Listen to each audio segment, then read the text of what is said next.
Bonjour Michel. Bonjour Euh, Christine. je suis ravie que nous ayons co-élaboré cette rubrique. Est-ce que tu veux bien commencer par dire qui tu es à nos auditeurs, s'il te plaît? D'accord, donc je m'appelle Michel Bowens, je suis le fondateur de la Fondation Père à Pair. Et donc on est un observatoire de tous les systèmes ouverts et collaboratifs et on étudie comment ça marche. Il y a aussi les communs, donc la mise en commun de ressources partagées et l'autogestion de ces ressources partagées par des communautés ou des multipartenariats. Et donc, dans ce cadre-là, nous étudions le changement de société et toutes les contradictions qui sont en train de se révéler par rapport au système existant. Christine, tu peux aussi présenter qui tu es et ce que tu représentes dans ton travail? Merci. Alors là, je suis avec la casquette Altercop et en fait, donc je suis psychosociologue de formation et je me suis intéressée aussi bien aux aspects de changement interne des individus que jusqu'aux changements sociétaux, donc organisationnels et sociétaux. Et avec Altercop, en fait, on fait pas mal de choses, dont notamment quelles sont les racines de la coopération. C'est-à-dire qu'il y a beaucoup d'acteurs sur l'intelligence collective, les outils et les méthodes, mais ce qui nous intéresse, c'est quoi les racines profondes de la coopération, qu'est-ce qu'il faut pour vraiment arriver à changer de comportement. Et l'articulation que je voyais avec euh, la Peer-to-Peer Foundation, c'est les communs et la coopération, c'est censé travailler ensemble. Donc d'où l'intérêt d'échanger ensemble sur ce qu'on a déjà réalisé et produit, où il y a à la fois effectivement des éléments de pratique dans les modules, mais aussi des apports. Et puis, on a fait intervenir 35 personnes, dont toi. Et donc maintenant, nous en sommes à cette rubrique Pensée demain. Alors, on vous présente la rubrique Pensée demain, élaborée avec Michel Bowens et filmée par Franck Calice. Et peut-être je démarre l'intention et je te laisse la parole ensuite. D'accord. Alors, notre élan à tous les deux, toi et moi, c'est d'être des observateurs de la société tout en étant des acteurs de la société, euh, de savoir qu'on parle de changement de paradigme depuis des années, voire des décennies. On en sentait l'urgence et l'émergence puisqu'on a commencé cette rubrique à l'automne 2019. Avec le confinement aujourd'hui, on y est. Et donc, on a quelque chose de très fort qui s'opère aujourd'hui. On voit bien que des choses s'arrêtent ou sont en cours de s'arrêter, d'autres vont émerger, sauf que cette période de transition est tout sauf facile et fluide, qu'elle est chaotique, turbulente, plurielle, diverse.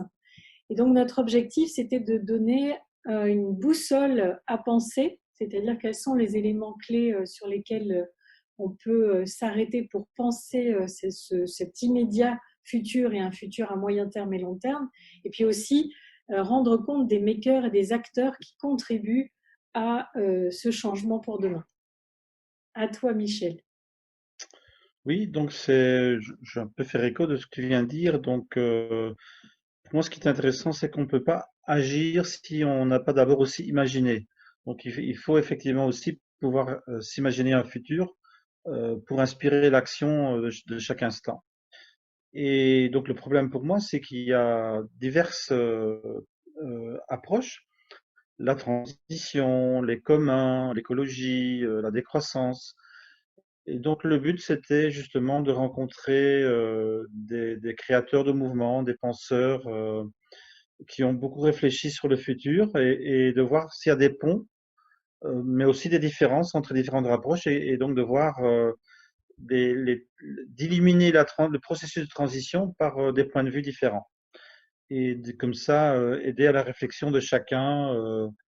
Donc, on va parler de décroissance, d'économie contributive, économie des communs, économie pair à pair.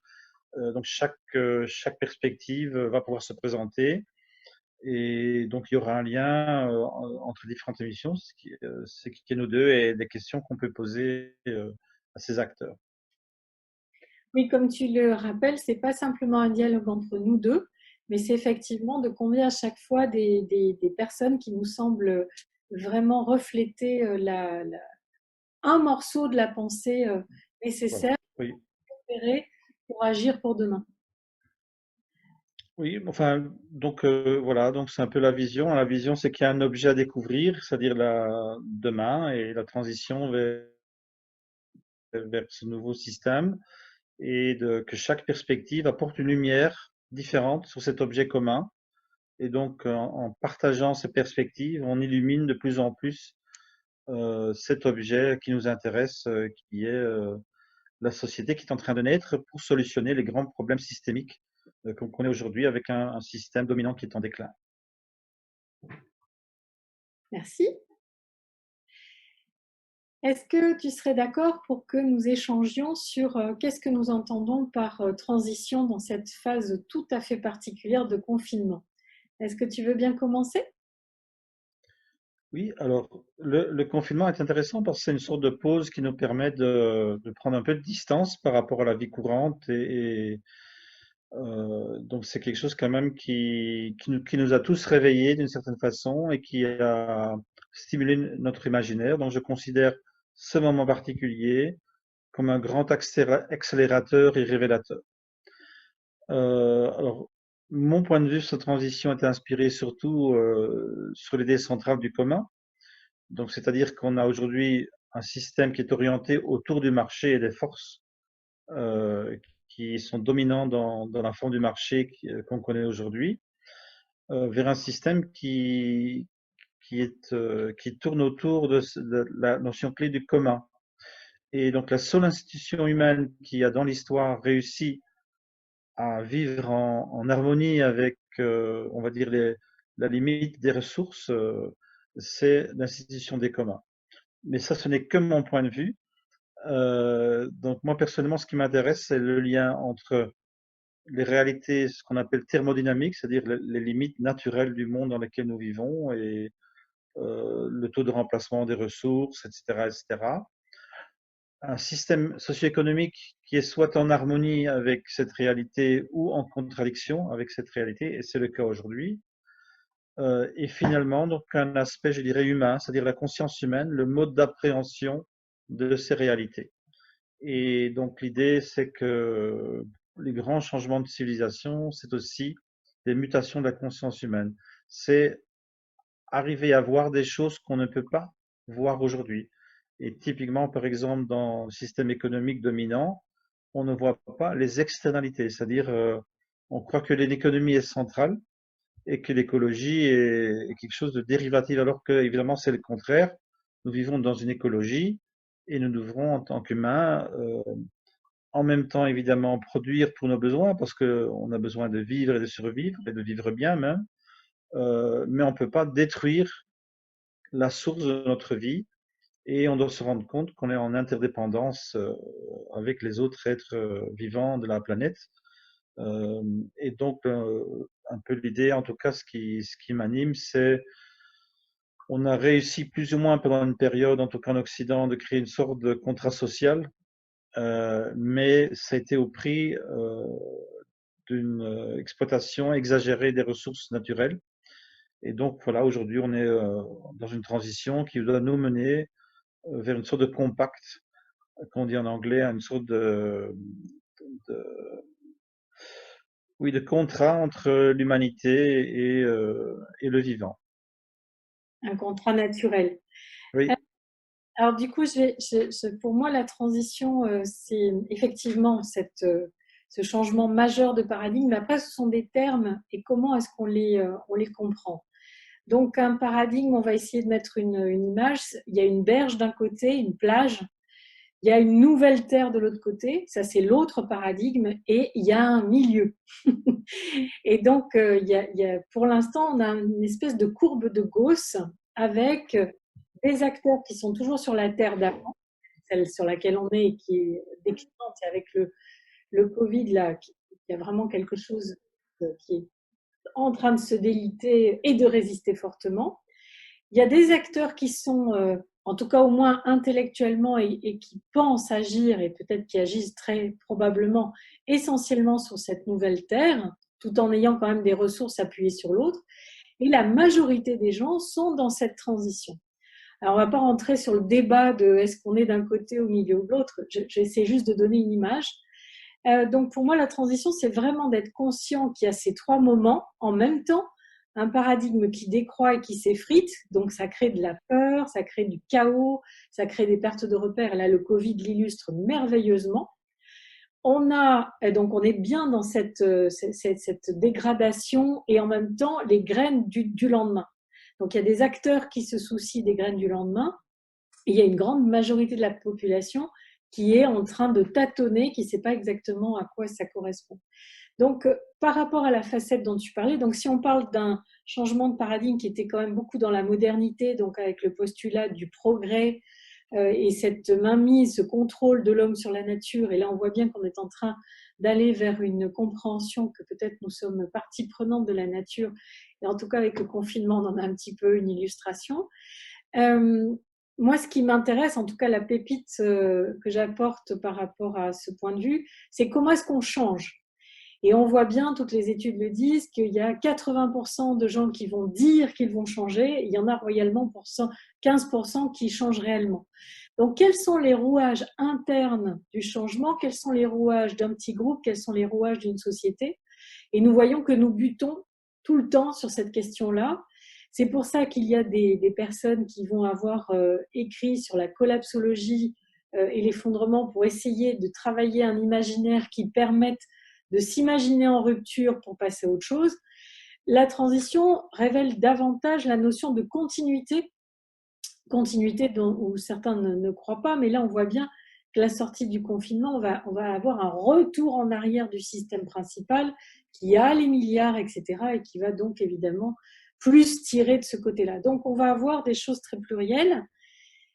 Et plutôt que de se sentir perdu dans cette transition, si on retrouve du sens, si on retrouve de l'élan par la compréhension, qui est comprendere, prendre ensemble des concepts incarnés, alors on a l'énergie suffisante d'enthousiasme pour agir. Et c'est ces deux complémentarités qu'on a, c'est-à-dire toi avec une compréhension plutôt sur l'économie et la politique, et donc les systèmes, et moi plutôt une compréhension sur les sciences humaines et les systèmes qui font qu'ensemble, ça nous fait interviewer des personnes qui vont enrichir cette pluralité de points de vue. Tout à fait d'accord. Donc, peut-être mentionner quelque chose que tu viens de dire qui m'intéresse beaucoup, c'est cette notion de germe. Donc, c'est-à-dire quand un système est en crise systémique, les gens vont chercher des solutions. Et forcément, ces solutions ne seront pas dans la même logique que le système qui est en crise.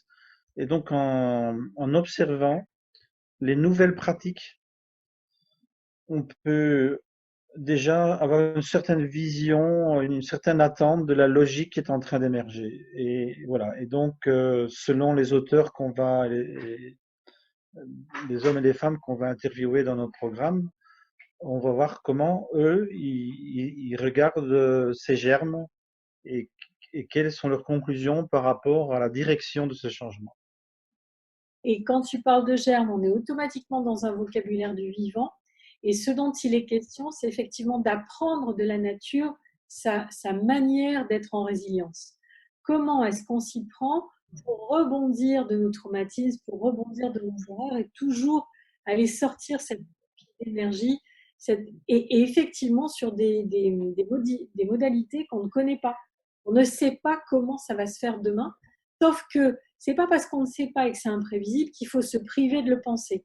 On a le droit de se tromper, mais plus on aura un horizon élargi possible, plus c'est exaltant et plus on peut se projeter pour agir que si on est limité par la peur.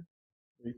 Bon, je voudrais juste dire que chaque perspective a vraiment sa propre validité, c'est-à-dire qu'une perspective particulière va mettre en lumière certains aspects de la réalité, mais en même temps va occulter d'autres choses. Il y a des choses que si on focalise, par exemple, sur la transition écologique, on va peut-être pas voir des processus psychologiques et sociaux.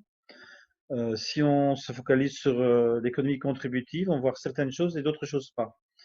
Et donc tout l'intérêt, quand on combine les perspectives, c'est que chaque perspective va illuminer d'autres aspects de la réalité qui sont peut-être pas clairs pour une autre perspective. Et donc, c'est ces enrichissements qu'on veut faire jouer dans notre programmation. Absolument, on va essayer de répondre aux problématiques systémiques par une pluralité d'acteurs qui donneront une vision systémique.